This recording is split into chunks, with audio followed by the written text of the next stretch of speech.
This is The Valley on ESPN. From inside the Meeks Family Fieldhouse, it's the Bradley Braves coming to town to take on the Evansville Purple Aces. As we thank you for joining us here tonight with Reza Shakuza Day, I'm Preston Leinenbach. And Reza, looking at two key players for both teams who've had outstanding weeks going back to last week in Valley play. Yeah, that's right, Preston. Today for Bradley, we have Laisha Petrie, who coming into the season was the preseason Missouri Valley Conference Player of the Year, and she's proving that she should still be the front runner for that award currently, averaging 21.5 points per game, 3.3 rebounds, and shooting 43% from the field. And for the University of Evansville, it's the freshman Riley Stevens who we're paying attention to today. In her first taste of Missouri Valley Conference basketball against Drake, she had 12 points a game, she shot 45%, and she even got a couple steals. So seems to be used to the Missouri Valley Conference basketball flavor so far, and let's see how she fares tonight against Bradley.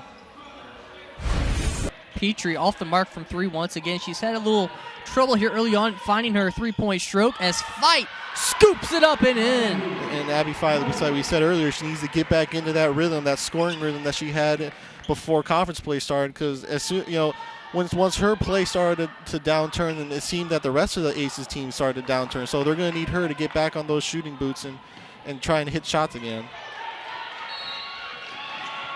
Batted ball, and then a foul committed by Reed. And that will lead to the bonus with 2:51 left here in the first quarter for Bradley. Still head down to the other end of the floor. There's that negative side from that Aces physicality, though, is that if they're not getting the ball, then they're getting fouls. And you can see already with almost 3 minutes still to go, Bradley's already in the bonus. So Evansville's going to have to be really careful with when they're fouling people. And for Evansville, usually committing fouls, not something they do a whole lot of, as they sit 24th in the nation of fouls per game, averaging just 14.2 fouls per contest. And they are right around 30 fouls in the two-game series against Drake last week.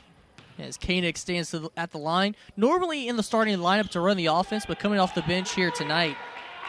And what a piece to have off the bench. She's a great facilitator of the court. She has great passing. She has great shooting. She sort of gravitates defenders towards her, and she gives her other teammates open shots.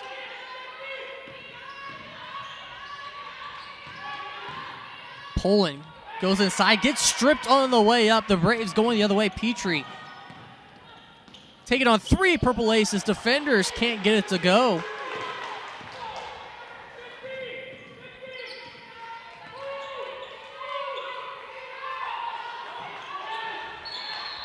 Feed in and out, and traveling called. Another turnover for the Aces. That was a good rotation there by Kayla Castillo, though, trying to just take a little rotation around, get inside, get the pass out, draw a defender toward her.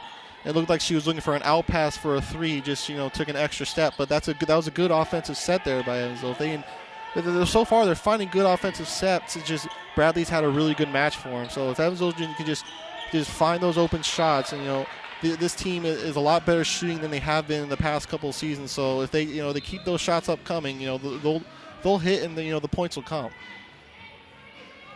It's in the half court. Evansville really extending their pressure around the perimeter, trying to disrupt the Bradley offense. As Evansville works in the 2-3 zone. Petrie left it long off the back iron, pulled down by Koenig. Again, not starting tonight, just on a coach's decision. This perimeter defense from Evansville is going to be really important with players like Hawk and the Petrie sisters. You can't let Bradley get any good three-point shots. They have great three-point shooters. His active hands for the Aces gets a steal, but with the ball fumbling all over the place, it ends up going out and Bradley keeps possession. Yeah, Castillo was trying to get into a teammate before sliding on the floor and being called for a travel, but you see where taking a look there, but trying to get Fight just not quite on the same page of where they would be on the floor. But Evansville in that half-court set, they got Petrie kind of stuck with a double team there toward the sideline, kind of in no man's land, Reza. They definitely know the danger of the Petrie sisters. That you can't leave one of them with too much space. They're both great shooters, so as soon as one of them gets the ball, you can see them quick closing. And once again, hoop in the harm. This time it's White And she had a quick little spin move to free herself up. Taking a look there. Quick shoulder move to her left, then going back to her right. That was a great move. She drew Jada Poland into the middle of the paint. Then, as you said, she took that quick spin move, freed herself up, and got the shot up, and got a foul as well for an and one opportunity. And for White, averaging 10.6 points per game, 5 boards, 33 assists as well. Kind of an all-around player for the Braves, when she can stay on the floor out of foul trouble. Last game out against Southern Illinois, 20 points overall with 5 rebounds, 7 assists. Yeah, this Bradley team has so many stars, so many players that can be effective from all points of the game. So, this is a tough team to defend. They have good shooters, they have good passers, they have good assisters, they have everything. And after that last board, Gabby Hawk now with her 600th career rebound. Congratulations to her as she continues to climb the ranks in terms of scoring, three-point shooting, as well as rebounds. Gabby Hawk for Bradley. She's going to go down as one of the best to play for Bradley. As you can see, she's joining some elite company there from the Missouri Valley Conference. Yeah, the 4 players that have 600 or more rebounds and 230 more three-point field goals made: Hawk, Lingler, Hittner, and Spenheimer. Gabby Hawk for sure is going to go down as one of the, maybe not only one of the greats in Bradley, but also probably in the Missouri Valley Conference. She's an elite scorer. She's a tough rebounder. As that three-point shot's off the market, and Evansville fans can probably remember, as well as the Bradley fans, a couple of years ago when these two teams met at Meeks Finley Fieldhouse in the first quarter. Bradley scored 29 unanswered just to start the game, and Hawk had a big part of that.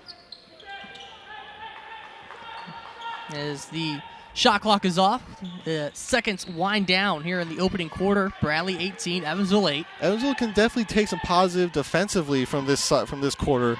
They've done a really good job at forcing Bradley to get some really tough shots from behind the arc. Bradley's a really good three-point shooting team, and they haven't had any good quality shots. So Evansville's done a good job with that. And anytime Bradley's got inside the paint, they've had all contested shots. As that wraps up the first quarter of play, Bradley up 10 over Evansville. And you're watching The Valley on ESPN.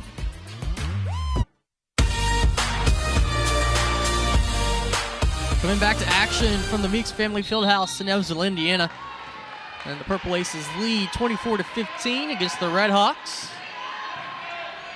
And the Red Hawks with the possession. Trying to work the ball around the perimeter. Now they'll go inside, back out. Davidson bounces off the rim. I think the University of Evansville is just fine with allowing Miami to take those big threes. They haven't made a lot of them so far. So I think the University of Evansville is doing a good job of just staying in their zone, just not letting anyone sneak inside on them. And, if they want to kick it back out and shoot a three, they're letting them. Foul called. Hudson will go to the line for Evansville. And for Hudson, coming off a pretty solid game the other night as well against Oakland City, 13 points, 8 rebounds, a handful of assists. And she was 7 of 9 from the line in that game. As the sophomore, the local product, can't get the first one to fall. With all the attention so far, the University of Evansville going towards Anaya Griffin and Miss Fight, which is understandable. Josie Hudson, she's kind of just gone a little under the wire, but she's been a very important player for University of Evansville so far this season. As you said, she's shooting really well from the line. She has a good presence inside, and she can hit a three any time she needs to make one. And miscommunication as Schmitz put it to the corner, as it looked like it was Davidson who was coming back out toward the wing. That's just another thing that'll happen with this University of Evansville defense. They close down so quickly. They make you make a decision really fast. You don't have enough time yet. They're making Miami sort of force their passes, and the passing hasn't been as crisp as Miami would have liked it. Have had a few turnovers due to Evansville's really fast defense. And his Fight tried to draw a foul, but initiating the contact, no call. And on the other end, the whistle will blow in favor of Miami as Castile went to the ground, and she'll draw the foul. And look like it'll be Davidson heading to the line as Griffin will sub in for the Purple Aces. And for Davidson this year, 14.8 points per game, 6.5 boards, and coming off an 11.6 rebound performance last time out against Central Michigan. And we mentioned the games against Notre Dame and Ohio State this year for Miami, Ohio.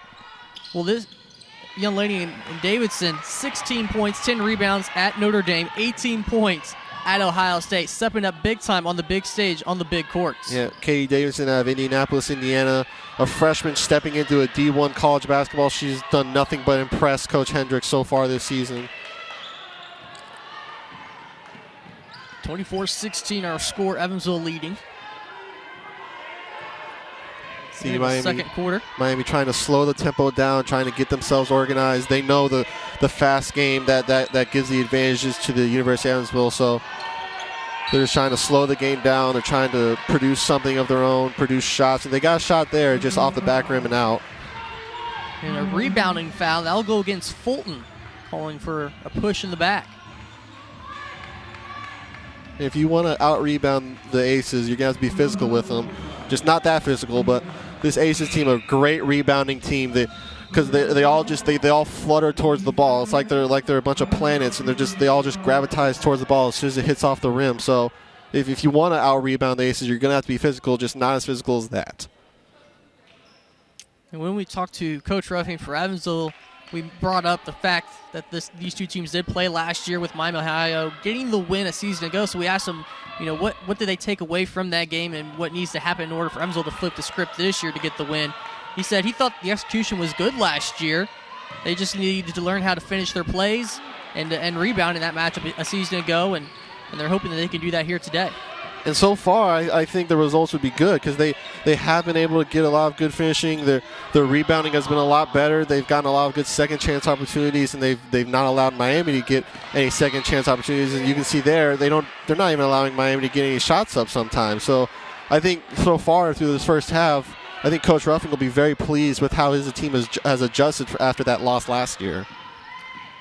There's another turnover from the Red Hawks. They have not adjusted well so far to the zone defense from Evansville. Griffin for a three.